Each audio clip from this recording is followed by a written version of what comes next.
Voy a contarte la increíble historia de la Guerra de la Independencia en España, cómo ante la adversidad y la dificultad el pueblo español se levantó contra el todopoderoso Napoleón. Para entender el contexto en que ocurre esta historia hay que retroceder a la Revolución Francesa.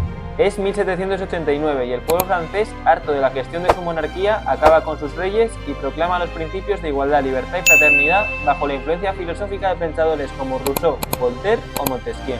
La inestabilidad política y los conflictos en Francia por el poder no cesan hasta que 10 años después Napoleón Bonaparte da un golpe de estado y se convierte en primer cónsul de Francia, dando fin a la revolución. Su objetivo es la consolidación del poder, para lo que implementa reformas bajo el Código Napoleónico y la expansión militar, realizando campañas por toda Europa. En su plan de expansión, España es un punto estratégico, no solo por tener un gobierno afín y ser una gran fuente de recursos económicos, sino porque le permite cerrar el comercio británico a través del Mediterráneo y así debilitar a su gran rival, Inglaterra.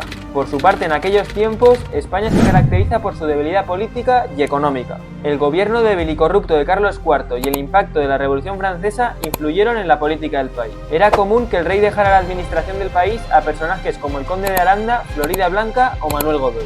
En 1807 se firma el Tratado de Fontainebleau entre Napoleón y Carlos IV, por el que se permitía a las tropas francesas cruzar el territorio español para llevar a cabo operaciones militares en Portugal, aliado británico.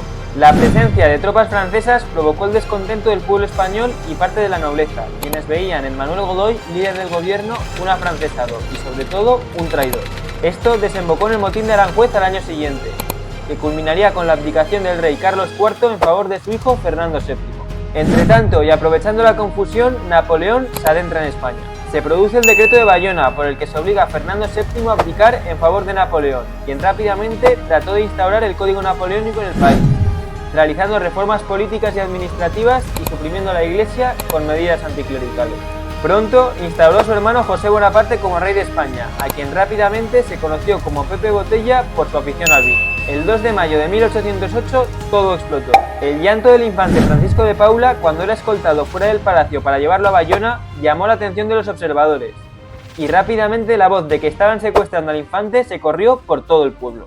Todo esto, sumado al intento de las autoridades francesas de confiscar las armas al pueblo español, fue el caldo de cultivo perfecto para que el levantamiento diera lugar y la voz se corriera por toda España. Los españoles, en un alarde de orgullo, una vez más se habían levantado.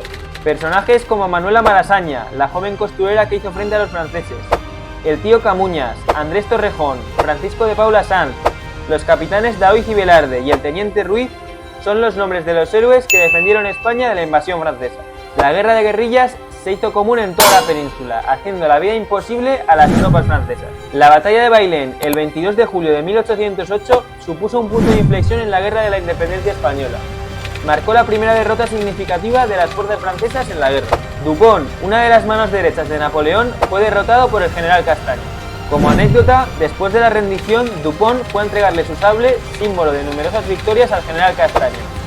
Pero este, cuyo sable únicamente había conocido la victoria en esa batalla, caballerosamente se negó a aceptarlo. Los ingleses, buscando el bien suyo propio, se unieron a la lucha bajo el mando del duque de Wellington, enfrentándose a los franceses junto a los españoles en batallas como la de Talavera.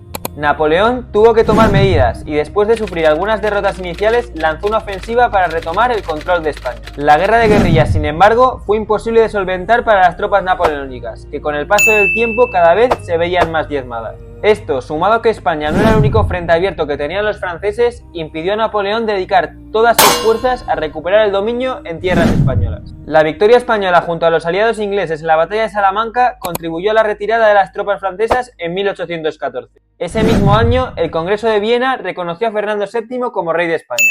Napoleón, por su parte, todavía daría que hablar en la historia de Europa. La Guerra de la Independencia Española es una muestra más de la defensa de los valores e idiosincrasia que definen a uno de los países más importantes de la historia. Sígueme para más cositas.